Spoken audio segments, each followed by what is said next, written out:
Okay, on this one we're going to start with number 57. So 57 is asking me about the area of a triangle given the three sides.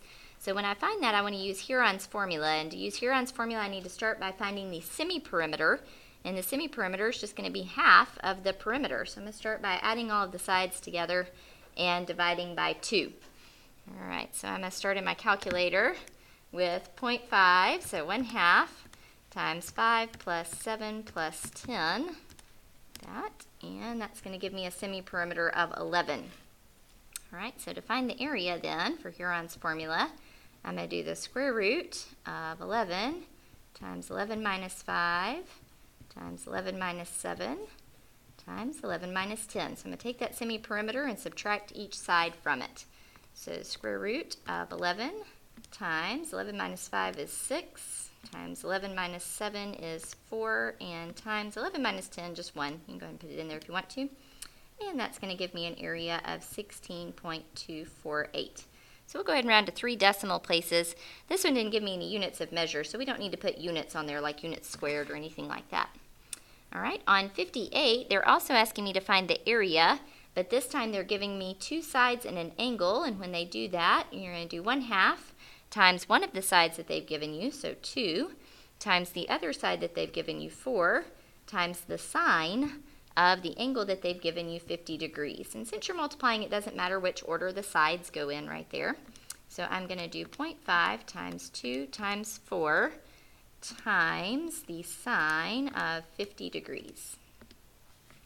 And so that's going to give me an area of 3.064. And again, if that had been a word problem, I'd want to be sure and include my units of feet squared or something like that. Okay, on 59, we're asked to take a polar point and convert it into a rectangular point. So 24 and 5 pi over 6. All right, so this is an r theta that I would like to change into an xy. All right, so let's think about that. We know x is equal to r cosine theta, and y is equal to r sine theta. Now be careful because we're working in the second quadrant with 5 pi over 6. So let me go ahead and get this kind of set up. So in the second quadrant, I know cosine is negative, and over here in the second quadrant, I know sine is positive. So we're working with our reference angle of pi over 6, where sine is 1/2, and cosine is the square root of 3 over 2. So I'm going to say that this one, 2 goes into 24 12 times, so that'll give me negative 12 square roots of 3. And over here, half of 24 just gives me 12. So my point over here is going to be negative 12 square roots of 3 and 12. Okay, on number 60, we're going the opposite direction. So on 60, we're given a point in xy form, 12 square roots of 3 and 12, so that's xy, and we are trying to convert that into polar, so r and theta. All right, so I know that x squared plus y squared is equal to r squared. So let me start by squaring this right here. So that's going to be 144 times 3 is going to give me 432.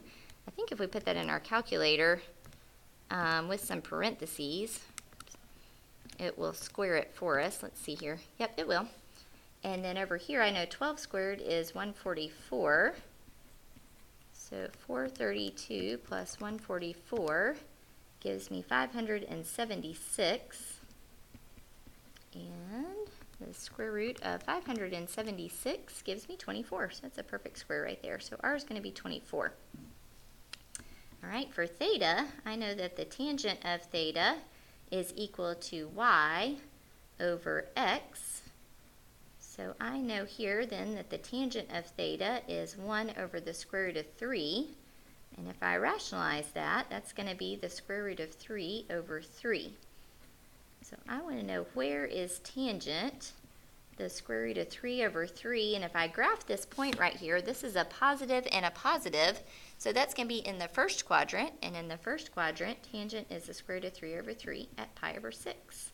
So my polar point here is 24 and pi over 6. So real similar to number 59, just working in a different quadrant. Okay, on 61 and 62, we just need to be able to identify those formulas.